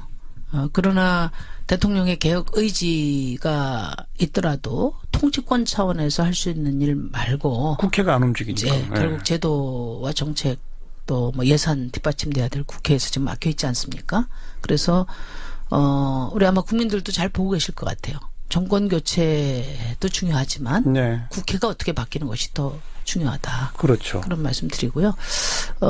제가 이제 뭐 대통령 잘하고 계신데 문제는 이제 국회가 뒷받침이 안 되죠. 그래서 무조건 반대로 뻗대는 야당들도 문제지만 또 대통령 입장에서는 이 여소야대 누가 대통령이 되더라도 여소야대 국회에서 어떻게 국정 운영에 그 에너지를 만들 수 있을 것인가가 지난 대선에 아주 중요한 쟁점이었습니다. 그렇습니다. 그런 점에서 보면 조금 더 문재인 정부가 국회를 파트너십으로 삼을 수 있는 적극적인 협치 또는 연대 방안을 더 적극적으로 만드셨으면 좋았지 않았겠나 이런 아쉬움이 있습니다. 초기부터 협치와 연대 구조를 딱 만들었으면 물론 뭐 쉽지는 않은데요. 알겠습니다. 저는 뭐 최소한 이제 자유한국당은 뭐 무조건 반대니까 할 수 없고 바른정당까지는 그것이 연정이든 또는 정책 공조든 최대한 끌어안아서 집권 1년차 이번 정기국회 때 공수처법이나 또 최저임금을 뒷받침하는 이런 필수 법안들을 다 좀 처리를 하고 또 그렇게 다수를 확보하고 있어야 트럼프에게도 당당할 수 있지 않나. 그런 점에서 좀 아쉽다. 아쉬움이 있습니다. 심상정 대통령이 됐다면 그걸 만들었을 것이다. 뭐 됐을지는 모르겠지만 가장 중점적인 그런 과제로 삼았을 것 같습니다. 알겠습니다. 오늘 여기까지 말씀 들을게요. 2020년 총선에서 제1야당 정의당의 목표 꼭 이루어내시기를 기대하면서 열심히 해보겠습니다. 지켜보겠습니다. 고맙습니다. 감사합니다. 정의당 심상정 의원이었습니다. 정치 토크 시간입니다. 정치권 이슈들 여야 의원들의 목소리로 직접 들어보고 있죠. 더불어민주당 박용진 의원 안녕하세요. 네, 안녕하세요. 박용진입니다. 자유한국당 백승주 의원 안녕하세요. 예, 경상북도 구미 백승주 의원입니다. 네, 두 분 전화상이지만 인사 좀 하시고요. 안녕하세요, 백 의원님. 반갑습니다. 예, 박용진 의원님 안녕하세요. 네. 자, 오늘은 예산안 통과 부분에 대한 이야기하고 북한의 그 미사일 발사에 대한 우리 정부 대응 이 두 가지 주제를 좀 논의하겠는데요. 먼저 여당부터 박용진 의원 예산안 통과 어떻게 보십니까? 먼저 국민 여러분들께 송구하고 죄송합니다. 원래 법으로 정해져 있는 시한을 이렇게 넘기게 된 건 뭐 입이 10개라도 할 말이 없는 국회 탓이고요. 여당으로서 그 책임에 대해서 국민 여러분들의 나무람과 꾸짖음 잘 새기고 앞으로도 책임 있게 가겠습니다. 다만 부족하지만 늦게라도 민생 안전 챙길 예산이 확보됐고요. 또 소득주도 경제성장의 첫걸음의 예산도 마련이 됐습니다. 기초연금의 확대, 아동수당의 도입 이렇게 해서 관련된 예산 등이 이제 확보가 돼서 우리 국민들의 삶의 질을 향상시키겠다고 하는 그런 정부의 어떤 그 밑그림이 역시 예산으로 반영이 되었고요. 문재인 대통령이 후보 시절에 약속했고 또 야당의 많은 당 대표님들이 대통령 후보 시절에 바로 몇 달 전이에요. 그때 국민들께 약속했었던 부분들이 이번 예산에서 반영이 되었다라고 생각을 합니다. 네. 자유한국당 백성주 의원도 총평해 주시면요. 우선 국민의 절대 다수가 자유한국당에 기대했던 집권 여당의 독주를 막지 못한 데 대해서 책임을 통감하고 송구하게 생각합니다. 이런 예산안 처리 과정만 들여다본다면은 두 개의 여당과 한 개의 야당의 처절한 그 국회 지형이 그 국회 예산안 통과 과정에서 그대로 반영되었습니다. 집권 여당이 그 제1야당을 존중해서 합의해야 되는 그러한 정치의 어떤 검도, 우회 정치의 검도를 철저히 어겼습니다. 자유한국당 입장에서는 법인세 인상은 경제 활력을 죽이고 또 일자리를 오히려 창출하는 것이 아니라 일자리를 줄이고 여러 가지 어려운 경제 여건을 만드는 차원에서 반대했는데 이 부분에 대한 우리 당의 반대 입장을 민주당이 수용하지 못한 것을 매우 안타깝게 생각하고요. 국민 절대 다수가 또 공무원 증언에 대해서 그 소외와 증언에 대한 합리적인 판단을 전제로 해서 논의해야 되는데 불구하고 흥정 또 집권 여당의 정치 공약을 중심으로 통과된 데 대해서 굉장히 안타깝게 생각하고 잘못되었다 이렇게 생각을 합니다. 방금 백성주 의원 표현 가운데 여당이 제1야당의 의견을 묵살하고 국민의당을 또 하나의 여당으로 만들었다 이런 얘기를 하셨는데 박용진 의원 어떻게 들으셨어요? 국민들께서 지금 이 청취하시는 분들께서는 진짜로 그런 줄 알고 큰일 났다 걱정하실 것 같은데 이게 좀 저는 근거가 없다 이런 말씀을 드릴게요. 왜냐하면 각각 상임위에서 예산 다 논의하셨잖아요. 그리고 예결위원회에서 또 그 학원 날 그 많은 세월 시간 동안 또 논의하셨잖아요. 게다가 소소위에서 또 논의하셨잖아요. 그리고 더 나가서 그러니까 우리 3당 교섭단체 대표들끼리 모여서 또 논의하셨잖아요. 그 많은 논의를 다 그러면 우리 여당에서 자유한국당을 무시했다고 그렇게 얘기하신단 말이에요. 그거는 근거 없는 말씀이에요. 이번에도 보니까 예산안 통과 과정에서요. 본회의장은 안 들어오세요. 근데 합의해서 발표는 했잖아요. 그거를 그냥 통과시키는데 그거를 안 들어오고 나중에 들어와서는 방해를 하고 그러시던데 지금 보면 막 문자도 보내고 현수막도 보내서 우리 지역 예산 이만큼 우리가 확보했다라고 하는 야당 의원님들 많이 있으시더라고요. 그러니까 지역 예산은 챙기시면서 왜 나라 예산은 안 챙기세요? 합의하고 왜 뒤집죠? 그리고 회의 과정, 국회 본회의 과정을 왜 들어와서 방해를 해요? 자, 백성주 의원 바로 받아보시죠. 거대 야당으로서의 국민들은 거대 야당으로서의 자질을 의심하고 계신다 이렇게 생각합니다. 백성주 의원. 우선은 예산안이 통과될 당시 상황과 관련해서 자유한국당이 의총이 진행 중에 있었습니다. 의총이 진행되고 있는 상황에서 국회의장은 많이 기다렸다, 충분히 기다렸다 이야기하지만 최소한 의총이 진행되고 있는 동안은 제1야당이 의사를 몇 번 확인해야 되는데 최종 의사를 확인하지 않고 기다렸다는 것만으로 또 충분히 기다렸다는 것만으로 회의를 진행했단 말이죠. 거기는 굉장히 잘못되었다고 생각하고요. 또 그 3당 대표 간의 합의를 했다. 합의 내용은 잠정 합의라고 원식 대표도 확인해 줬어요. 잠정 합의라 임의 합의거든, 임시 합의거든요. 그 3당의 의원하고 있기 때문에 분명한 선거 지지 기반인 의도도 있겠죠. 그런데 지금 전 세계가 반발하고 있지 않습니까? 심지어 교황까지 비판하고 있다는데 정말로 대사관을 이전할 수 있을까요? 제가 보기에는 뭐 아직까지는 구체적으로 대사관을 이전한다는 것은 미국의 완전 고립을 의미하고 그러니까요. 그렇지 않아도 지금 하마스가 분쟁 상태에 있는데 예. 이거는 이제 기름에 불을 끼얹는 길로 가기 때문에 예. 이제 정치적 선언을 했지만 대사관을 실제적으로 옮기는 문제는 전혀 다른 문제인 것 같습니다. 예, 예. 최근에 이제 트럼프가 이제 중동 문제를 근원적으로 재편성하려는 움직임을 보이고 있습니다. 예. 팔레스타인 문제가 50년이 지날수록 전혀 진전이 없는 상태에서 이걸 이제 판도라의 상자를 열어서 처음부터 구조를 완전히 새로 짜겠다는 생각을 하고 있는 것 같고요. 예. 그런 면에서 지난 50년간 아무도 건드리지 않았던 이 금기의 상자를 떨어뜨렸던 것 같습니다. 즉 협상을 통해서든 뭐가 됐건 중동의 질서를 재편성하기 위해서 일단 둘 수 있는 초강수를 먼저 던졌다 이렇게 해석하면 될까요? 뭐 그렇습니다. 뭐 앞으로도 지금 이제 국내 정치도 상당히 어려움이 빚지 않습니까? 그렇죠. 그래서 이제 최근에 이제 사우디와 이스라엘을 결합시키면서 지금 중동에서는 미국, 이스라엘, 사우디 측과 러시아, 중국, 이란이라고 하는 신냉전 구도가 급속히 형성되고 있습니다. 예. 이런 새로운 거대 중동 전략의 일환으로 이런 초강수를 트럼프 행정부가 두지 않았나 짐작됩니다. 네. 당장 무슨 무력 충돌 같은 게 벌어질 우려는 없다고 보세요? 무력 충돌은 뭐 현재 상황에서는 기대하기 어렵고요. 사실은 이제 미국 최대 무기 구입국이 사우디고 10대 무기 구입국 중에서 사우디아라비아, 카타르, 아랍에미리트 세 나라가 들어가 있습니다. 예. 그래서 긴장 국면 조성이라는 것은 사실 미국 싸움에 도움이 되지만 실질적인 전쟁이 일어난다면 이거는 뭐 미국뿐만 아니라 서방 세계 전체의 데미지가 크기 때문에 예. 실질적인 전쟁으로 일어나지는 않겠지만 이 선언 자체가 이제 하마스를 비롯한 이슬람 급진주의자들에게 힘을 실어줘서 예. 이번보다도 훨씬 가격한 시위나 테러가 확산될 가능성은 많아 보입니다. 테러의 우려는 훨씬 커졌다. 여기까지 말씀드릴게요. 고맙습니다. 네, 감사합니다. 한양대학교 이희수 교수였습니다.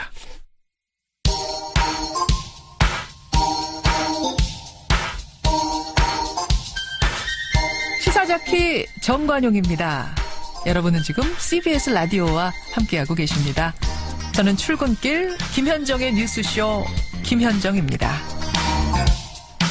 고 박정희 전 대통령 그리고 그 아들 박지만 씨에 대해서 허위 사실을 유포한 혐의로 기소됐던 시사인의 주진우 기자, 오늘 대법원 판결로 무죄가 확정됐습니다.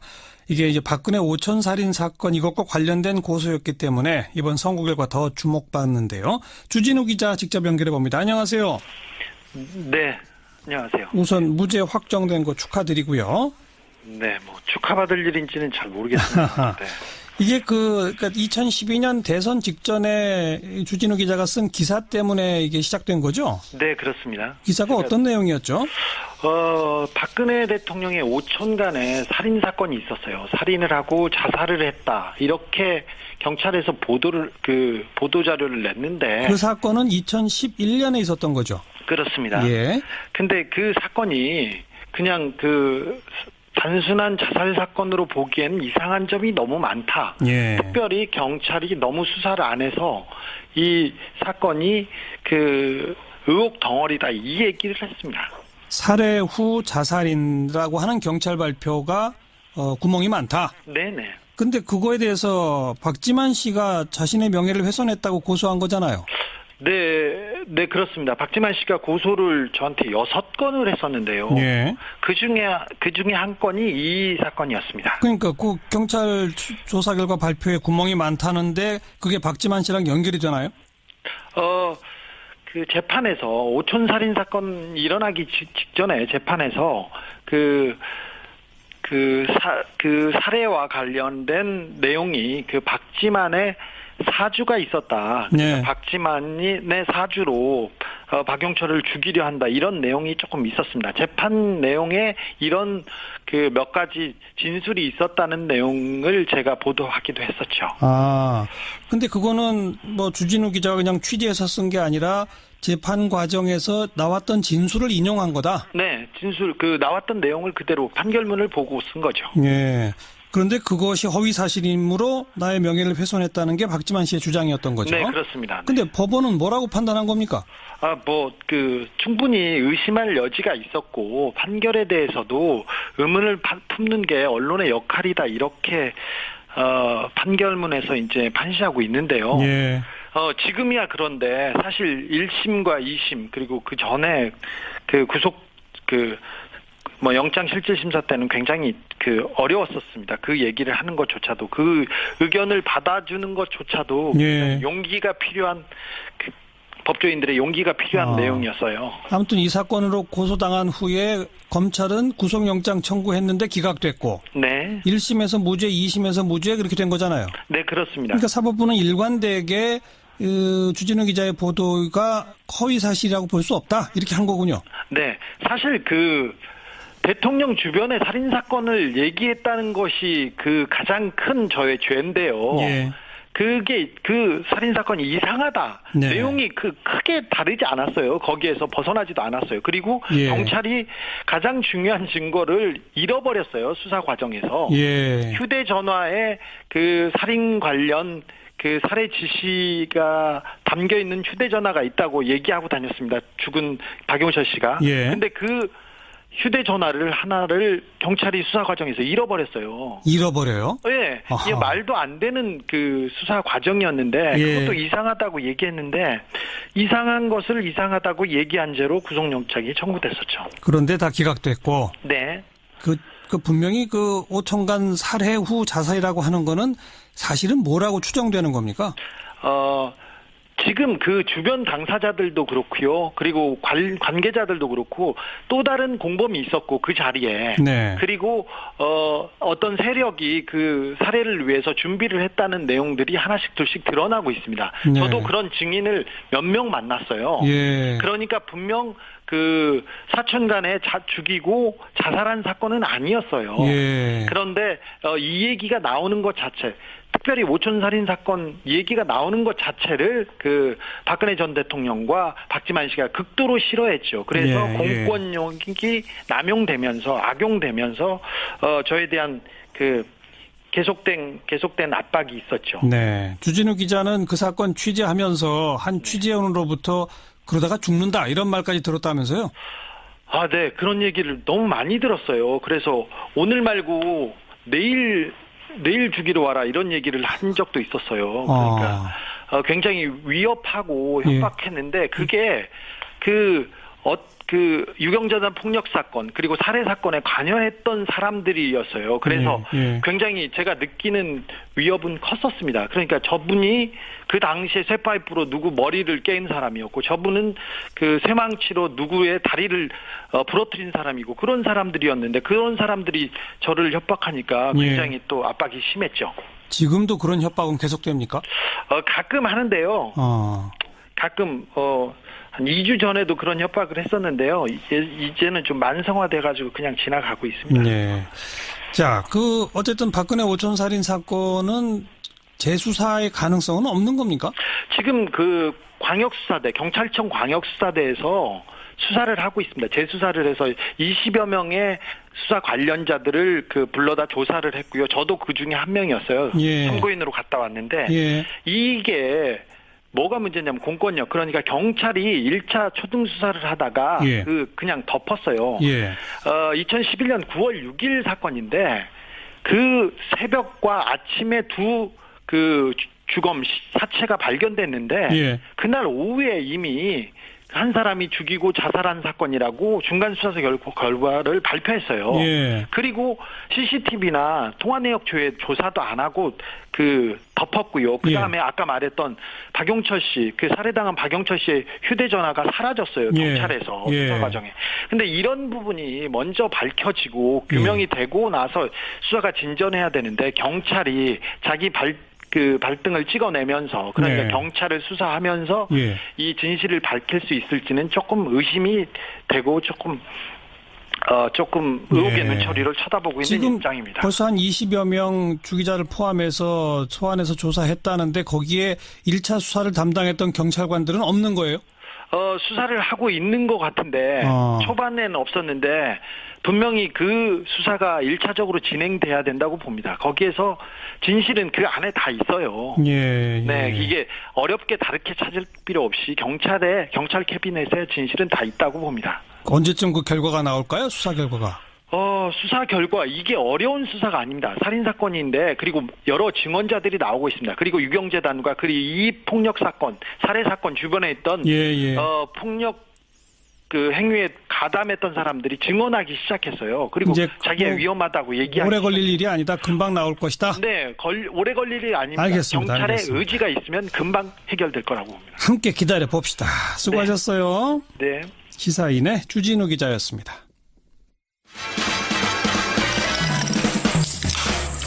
안녕하십니까, 정관용입니다. 예루살렘을 이스라엘 수도로 인정하겠다. 트럼프 미국 대통령의 이 발표가 지금 세계를 뒤흔들고 있습니다. 지옥문이 열렸다, 이런 이야기까지 터져나오고 있는데 이게 도대체 무슨 의미인지 잠시 후 중동 전문가 한양대 이희수 교수의 설명 들어보시고요. 박근혜 오촌 살인 사건 관련된 보도 때문에 재판을 받던 시사인의 주진우 기자 등이 오늘 대법원에서 무죄 확정 판결을 받았습니다. 주진우 기자의 이야기 직접 들어보고요. 7시 5분 시작되는 2부 정치 토크 준비했습니다. 예산안 통과 등 뜨끈뜨끈한 이슈들 더불어민주당의 박용진 의원, 자유한국당 백승주 의원과 함께 이야기 나누겠고요. 대선 이후 처음으로 스튜디오에 초대했습니다. 정의당의 심상정 의원, 이번에 난 내 편이야 이런 자서전격의 책도 펴냈는데요. 심상정 의원은 누구 편인지 함께 만나보시죠. 잠깐 광고 듣고 시작합니다. 도널드 트럼프 미국 대통령 또 한 번 대형 사고를 쳤습니다. 예루살렘을 이스라엘 수도로 인정하겠다. 그리고 지금 텔아비브에 있는 미국 대사관을 예루살렘으로 옮기겠다. 이렇게 선언한 겁니다. 예루살렘은 국제법상 어느 나라의 소유도 아닌 도시입니다. 그래서 지금 팔레스타인의 강력 반발은 물론이고 중동 전체, 유럽 등등 이스라엘을 뺀 전 세계가 지금 반발하고 있는 양상인데요. 중동 전문가 한양대 이희수 교수 연결해서 말씀 듣겠습니다. 안녕하세요, 교수님. 네, 안녕하세요. 네, 예루살렘이 어떤 곳입니까, 도대체?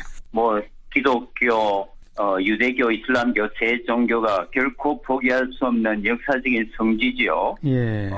이슬람교에서는 알락사 사원, 무함마드가 하늘로 올라갔던 성천의 장소고요. 예. 유대교에는 헤롯 사원이 있고 통곡의 벽이 있으니까 중요하고, 또 기독교에서는 예수님께서 십자가 처형당하시고 시신이 묻혀 있는 부활교회가 있기 때문에 세 종교 모두가 가장 신성한 성지입니다. 예. 뿐만 아니라 역사적으로 이 예루살렘 지역을 각 종교를 대표하는 그 세력들이 다 점령했었잖아요. 그렇습니다.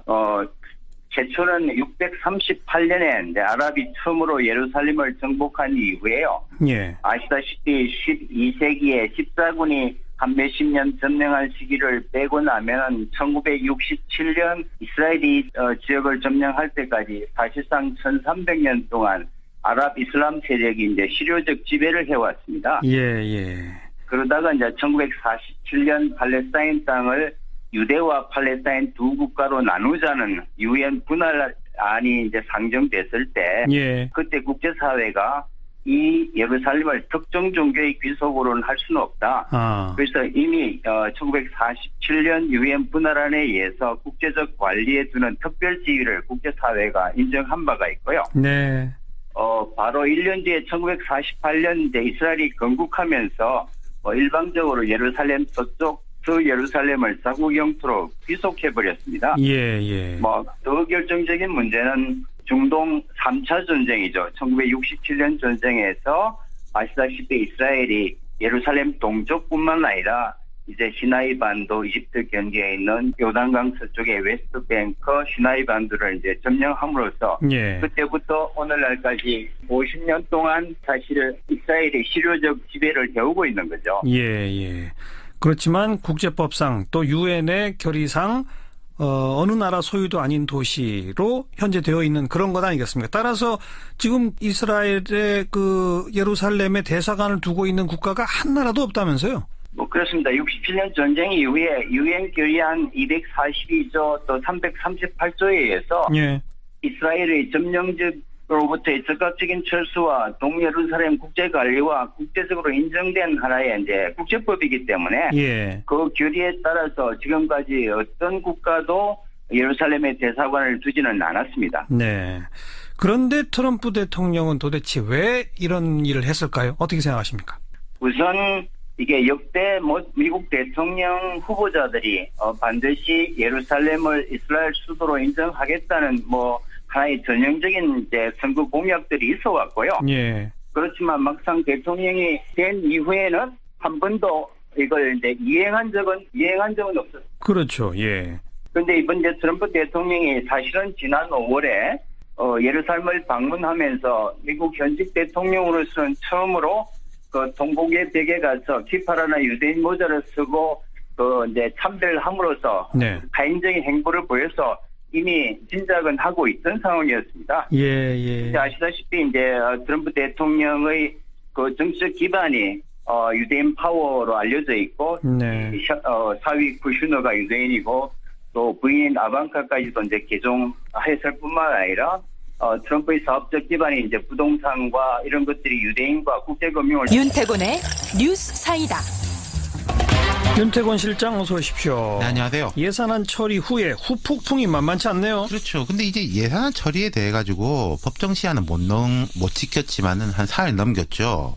최악의 상황에 다다르지는 않았고 정치권 안팎에서 이 정도면은 괜찮다. 예. 특히 이제 여권이나 국민의당 이쪽은 이제 보통 그렇게 평가를 하고 있고 예. 청와대 기류도 대략 그런 것 같아요. 예. 근데 이번에 좀 독특한 게 각각 내부의 반발이 상당히 거세다는 겁니다. 먼저 자유한국당이 가장 거세죠. 자유한국당은 일단 입에 좀 패싱 당했다라고 그러니까요. 할까요? 예. 민주당하고 국민의당이 이게 뜻을 모아버리니까 자유한국당 뭘 어떻게 할 수가 없었지 않습니까? 그렇죠. 그런 상황이기도 한데 그건 구조적 요인이고 장제원 수석 대변인이 페이스북에서 원내 지도부를 거의 이제 실명 비판 직격탄에 날렸어요. 뭐라고 썼어요? 언론 보도를 인용을 했는데 우원식 민주당 원내대표 지역구에는 1억 2,500만 원이 증액됐다. 정우택 자유한국당 원내대표 지역에는 211억, 김광림 정책위 의장 지역에는 140억, 김동철 국민의당 원내대표 지역에는 2,069억의 예산이 증액됐다. 예. 집권당 원내대표는 고작 1억 2,500만 원 증액했는데 야당 협당 주역들의 액수는 천문학적이다. 더 이상 야당도 아니다. 누가 누구 보고 이중대라고 말할 수 있냐. 이러다가 정권 잃어버렸다. 이러다가 망했다. 영원히 국회의원들 하라. 이야, 발언이 아주 세네요. 그렇죠. 자기 당의 원내대표와 정책위 의장을 아주 정면 공격한 거잖아요. 그렇죠. 이게 그러니까 민주당하고 국민의당이 합의를 한 다음에 자유한국당도 울며 겨자 먹기로 합의를 했다가 이걸 또 파기했다가 그랬죠. 오락가락 예. 했지 않습니까? 예.